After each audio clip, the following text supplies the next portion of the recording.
evolution theory and gave a bunch of money to support the evolution theory in schools. This textbook again says the whale has a pelvis right here. The whales have a pelvis, vestigial pelvis, that serve no purpose. Whales have hind limb bones that have no function, this textbook says. Just imagine whales walking around. It's true. These are the bones they're talking about right there. These little bones are supposed to let us imagine that the whale used to walk around. Now, this one says the whale has pelvis has no apparent function. The whale's pelvis is evidence of its evolution from four-legged land-dwelling mammals. Now, this is simply a lie. Those bones are part of the whale's reproductive system. The male and female whales have different bones there. Whales are pretty big, and that's part of the reproductive system. It has nothing to do with walking on land, and never did. Okay? Here's a 15.5-foot python snake skin I have in my museum. You can see if you look down near the anterior end, it has little tiny claws right there. One here and one here, attached to a little tiny bone that goes up inside the snake's body. Now, the textbook says rudimentary hind legs of a python snake are supposed to be evidence for evolution. Those are not rudimentary hind legs. Those are used in mating. The snake can't talk. He can't say scoot over, honey, and he doesn't have any arms, okay? This has nothing to do with a snake walking on land. They're so desperate for evidence for evolution that this becomes evidence for evolution, and it's not. Don't tell that to the kids. This one says humans have a tailbone that is of no apparent use, and this is part of the evidence for evolution. The vestigial tailbone in humans is homologous to the functional tail in other primates. Thus, vestigial structures can be viewed as evidence for evolution. I tell people, look, if you think the tailbone is vestigial, I will pay to have yours removed. There are 9 little muscles that attach to the tailbone, without which you cannot perform some valuable functions. I won't tell you what they all are, but trust me, you need that tailbone. This guy says the coccyx, at the small bone at the end of the human vertebral column, it has no present function, and is thought to be the remainder of bones that once occupied the long tail of a tree-living ancestor. That is simply a lie, folks. It is not true. Why do we allow the kids teachers to teach that stuff? I don't know. Let me get to a few of the what happened here? Oh, here we go. A few of the rebuttal thing here. Let's see. Oh, went too far. Here we go. No, wrong one. There, some points made. He said evolution is supported by an overwhelming number of scientists. The majority opinion means nothing in any argument, okay? The majority opinion can think the world's flat and can think that, if you take your blood out, you get better, and the majority for 2,000 years thought big rocks fall faster than little rocks, and it's not true. They thought the planets go around the Earth, and that's not true. Fossils are the key subject. There's a huge number of fossils have been found. I agree. But none proving evolution. Fossils exist in the present. You can put an interpretation on them if you want, which is what happens with the evolution theory. 99% of the species are extinct. I don't know if that figure is correct or not. That depends on how you want to look at it, but still, that's the opposite of evolution. Extinction is the opposite of what you need. You need lots of new ones coming on. They're not organized, by the way, clearly, like as we see later. Simpler creatures are lower in the fossil record. That's simply not true. All sorts of animals are found in all sorts of layers. Okay? There's quite a mixing of the fossil record. Carbon dating is good for 50,000 years. Well, carbon dating is fatally flawed. We covered that for an hour in video number 7. He said some of the people in Darwin's time said there were 20 separate creations. Darwin did indeed properly argue against a false teaching that was going around in his day. I don't teach that. This is a straw man, okay? I don't know any creationists today that teach that. There were some people in Darwin's time who said if there are 20 kinds of birds, then God must have made 20 kinds of birds. 20 kinds of finches, or 14, whatever it was. Darwin was correct to try to refute that particular false teaching. But nobody's taught that for over 100 years. So to bring this up now is a straw man, okay? It's not being taught. I never have taught that. He said Noah did not allow dinosaurs in the ark. He discriminated against them. That's not true. I said earlier, Noah did have dinosaurs on the ark. I believe he took reptiles, which are, dinosaur means terrible lizard. That's what the word means. How much rain to cover the world? To take it 11 inches per hour. This is another straw man argument. He's assuming that all the water comes from rain, number one. The Bible doesn't say that. It says the fountains of the deep broke open. Most of the water came from inside the earth. Secondly, you don't have to cover Mount Everest. Mount Everest wasn't there. The Bible says in Psalm 104, after the flood, the mountains arose, the valley sank down, and the water rushed off. I don't know how much rain there was, but it didn't have to get it. He set up a whole straw man and say, well, take 11 inches per hour, and that will produce X number of thousand calories and all that kind of stuff. The 2 to 6,000 degrees, and it would cook everything. This is setting up a straw man and attacking it. I don't know anybody that says that, and in the creationist viewpoint, most of the water came from inside when the fountains of the deep broke open, and that's why we have all the fault lines today. The earth is busted up into plates. He said he's looked at fossil footprints that are 3.5 million years old. They're like ours, but they're smaller. Well, if you find footprints that are like ours, what should you conclude? was a human walked there, maybe. A lot of people studied those footprints in Lake Tolly and said, boy, if we didn't know they were so old, we'd think a human walked here. One professor studied it. He studied 70 people that go barefoot all their life in some village out in Africa someplace. They never wear shoes, ever. And he said their footprints that they make are exactly like the ones in Lake Tolly. Okay, well, you found some footprints fossilized in the ash. They're assuming they're 3.5 million years old. That's baloney. They're not 3.5 million years old. Nothing is. He said marsupial creatures are found in Australia. I agree. Marsupials tend to be less aggressive. I've been to Australia. You can walk up to the koalas and they'll, pick them up and they're cuddly to some extent. I think after the flood was over, when the animals got off the ark, the less aggressive ones would continually be driven to the fringe by the more aggressive ones.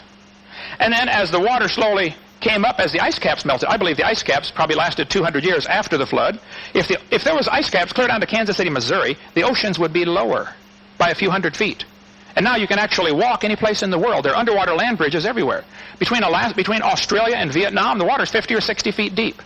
Between Russia and Alaska, the water's 60 feet deep. The English Channel, the deepest point in the English Channel is 150 feet from here to that back wall. I mean, it's not like we look at the ocean and say, wow, it's deep, it's blue, it must be deep. No, there's a lot of real shallow parts. So I think by just having larger ice caps during the flood and after the flood, there would be lower ocean levels connecting all the continents. The kangaroos had probably a couple hundred years to walk or migrate to Australia, and it just happened as the ice was melting back and the water's rising, they ended up trapped. That's a much more logical explanation than to say kangaroos came from a rock 4.6 billion years ago. He says he wants to replace a coherent, logical story. Evolution is not coherent nor logical. There's no evidence for it whatsoever. Based on millions of pieces of evidence, I would like to see the best evidence anybody has. Just show me the best one anybody knows of for evolution. Bring that up during Q&A, please. Level of honesty. Yes, I think if somebody uses information that's been proven wrong years ago, they're liars. Ernst Haeckel said that the embryo growing in the mother has gill slits. That was proven wrong in 1874. Anybody that knows their biology knows that embryos do not have gill slits. So don't tell people they do. They're lying to tell them they do. Symbiosis can evolve. Well, you can dream about that. Depends on, I guess, how intensive a level of symbiosis you want. Evolution's a religion. Inferences and conclusions drawn from fossils. Again, fossils don't count. Answers in Genesis. I am good friends with Ken Ham. I love his ministry. I sell his books. I link to his site. He doesn't like me for some reason. That's fine. He said I use arguments that are dishonest. For instance, Darwin's deathbed conversion. I have never used that. I defy anybody to show me any time in my seminar where I've used that. Answers in Genesis is correct. That argument should not be used. His wife, Darwin's wife, apparently made up the whole story about him converting on his deathbed. The story's not true, and I don't use that. As far as Huxley and his morals, well, let me show you what Huxley said, since I get accused all the time of... hang on here. Huxley said in... now, it is correct that I had... the wrong Huxley. I said Thomas Huxley. It was actually his grandson. Grandson Julian Huxley said, I suppose the reason why we leapt at the origin of species was that the idea of God interfered with our sexual mores. He said that on a television interview. Julian Huxley, the head of UNESCO. He said the reason we like this evolution theory is because it interfered with our sexual mores. We don't want God telling us thou shalt not commit adultery. Professor Roos, Michael Roos, University of Guelph, said, evolution is promoted by its practitioners as more than mere science. Evolution is promulgated as an ideology, a secular religion, a full-fledged alternative to Christianity, and with meaning and morality. I am an ardent evolutionist and an ex-Christian. But I must admit, and this is but one complaint, and Mr. Gish is but one of many to make it, the literalists are absolutely right. Evolution is a religion. This was true of evolution in the beginning, and it's true of evolution still today. Arthur Keith, who wrote the foreword to Darwin's 100-year anniversary book, anniversary publication, said, evolution is unproved and unprovable. We believe it because the only alternative is special creation, and that is unthinkable. Professor Louis Bonheur said, evolution is a fairy tale for grown-ups. The theory has helped nothing in the progress of science. It is useless. Malcolm Muggeridge said, I'm convinced the theory of evolution will be one of the great jokes in the history books of the future. Evolution is a dying religion, and all religions die hard. I mean, when they burn people at the stake for daring to suggest the Earth was not the center of the solar system. And as evolution slowly dies in our culture, you're going to see real vehement attacks. I mean, people get fired from universities like this for daring to question evolution. It's a dying religion, folks. You ought to get off the bandwagon, okay? Scientists who go about claiming evolution as a fact of life are great con men. The story they are telling is the greatest hoax ever. In explaining evolution, we do not have one iota of fact. Fred Hoyle, famous astronomer from Europe, said the only way life could have come into existence is because some superintelligence having created it. Well, we could talk for hours on this one. Let me get back to where we were if we got a few seconds left here. Okay.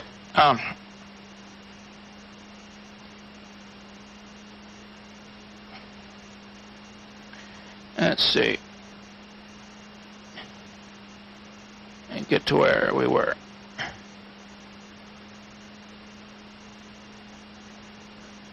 All evidence has been proven wrong. I stick by my guns. There are no beneficial mutations. But it looks to me like he wants it both ways here. He wants to say 7 generations of inbreeding will wipe out the variability, and then he turns it around and says there's not enough time to get all these variations we have. I think he's arguing out of both sides of his mouth there. I cover, let's see, I did not get into some levels of some other examples of lies in the textbooks that are used to support the evolution theory. How much time? Textbooks tell the kids that the horse evolved from a 4-toed horse, okay? This biology book admits this included much repeated gradual evolution of the modern horse has not held up to close examination. 50 years ago, G.G. Simpson, a very famous brand name evolutionist, said the evolution of the horse family was unintentionally falsified. It's been proven for 50 years the horse story that's in your textbooks is not true, but they're still teaching it. Simpson said the uniform continuous transformation of the horse series basically never happen in nature, but they say they have evidence. This is one of the best evidences used for evolution. Darwin considered this the best piece of evidence for his theory. He said the embryo growing in the human has gills. This textbook says the presence of fish-like structures in embryos of different species shows that these animals have evolved from fish and share the basic pattern of fish development. They want you to think that's gills like a fish? That's simply a lie, folks. That's been proven wrong 128 years ago. Those are not gills. Those little folds of skin develop into bones in the ear and glands in the throat. They never have anything to do with breathing. I've seen people that have 5 or 6 chins and they can't breathe through any of them but the top one, okay? This is simply a lie. Haeckel read Darwin's book the year after it came out when it was translated to German, and Haeckel said, wow, what a great theory. This gets rid of God. If only we had some evidence for this theory. And Ernst Haeckel, an embryology professor at the University of Jena in Germany, lied. He took a drawing of a dog and a human, and he lied, he changed him, he made them look alike. Here are the actual drawings, these are his fake drawings. He changed all sorts of things to make them look alike. Haeckel made giant charts of his fake drawings and traveled all over Germany and held seminars on why everybody should believe in evolution. Actually, here are Haeckel's drawings compared to actual photographs taken a couple years ago. He lied. My point is, this is still being used in textbooks today as evidence for evolution. I care. I think some other people care too. Get the lies out of our books.